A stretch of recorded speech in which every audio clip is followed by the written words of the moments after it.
દર્શક મિત્રો, ડેલી બોડેલી ન્યૂઝમાં આપનું હાર્દિક સ્વાગત કરું છું. મયુદ્દીન ખત્રી. દર્શક મિત્રો, વાત કરીશું નસવાડી તાલુકામાં બલાત્કાર ગુજારી મહિલાને મોતને ઘાટ ઉતારવાનો પ્રયાસ. જ્યારે નસવાડી પોલીસે ગણતરીના જ કલાકોમાં આરોપીને ઝડપી પાડ્યો છે અને આગળની કાયદેસરની કાર્યવાહી હાથ ધરી છે. નસવાડી તાલુકામાં એક ગામમાં 20 ફેબ્રુઆરી 2026ના રોજ બપોરના સમયે જંગલ વિસ્તારમાં એક બેનની લાશ પડેલ છે એવા સમાચાર મળતા તે ગામના સરપંચશ્રી ત્યાં પહોંચી ગયેલ અને પોલીસ પણ તાત્કાલિક જે તે સ્થળે પહોંચી ગયેલ અને જોયેલ તો એક બેન પડેલા હતા. બાદમાં તેઓને પૂછતા તેઓની સાથે વિકેશ નામના આરોપીએ બળાત્કાર કરવાનો ગુનો કરેલ છે એવું જણાવેલ અને માથાના ભાગે પથ્થર મારેલ છે એવું જણાવેલ, જેથી તાત્કાલિક તેઓને નસવાડી હોસ્પિટલ ખાતે લાવેલ અને ત્યાંથી રાજપીપળા હોસ્પિટલ રિફર કરેલ અને હાલમાં વડોદરા SSG હોસ્પિટલ ખાતે તેઓ સારવાર હેઠળ છે અને આરોપી વિકેશને પોલીસે તાત્કાલિક પકડી અને હાલમાં રિમાન્ડ ઉપર છે.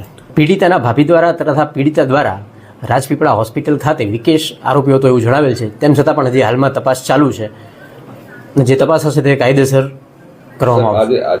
પીડિતા હાલ SSG હોસ્પિટલ વડોદરા ખાતે સારવાર હેઠળ છે.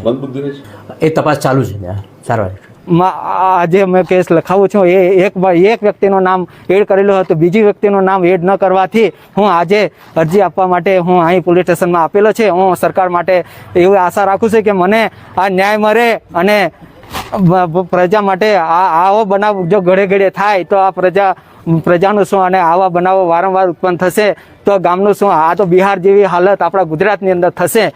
એ માટે હું અહીંયા જાણ કરવા માટે હું પોલીસ સ્ટેશનમાં આવ્યો છું. અને આવા મારા એક બનાવ નથી, હું સરપંચ તરીકે છું અને આવા એક બનાવ નથી. મારા અગાઉ 3-4 કેસ મારા ઘરે આવા મર્ડરના કેસ બનેલા છે અને એમાં આ પોલીસે કોઈ ધ્યાન ન દોરવા હોવાથી હું આવો કેસ મારો પાછો પણ એવું થશે એ માટે હું જાણ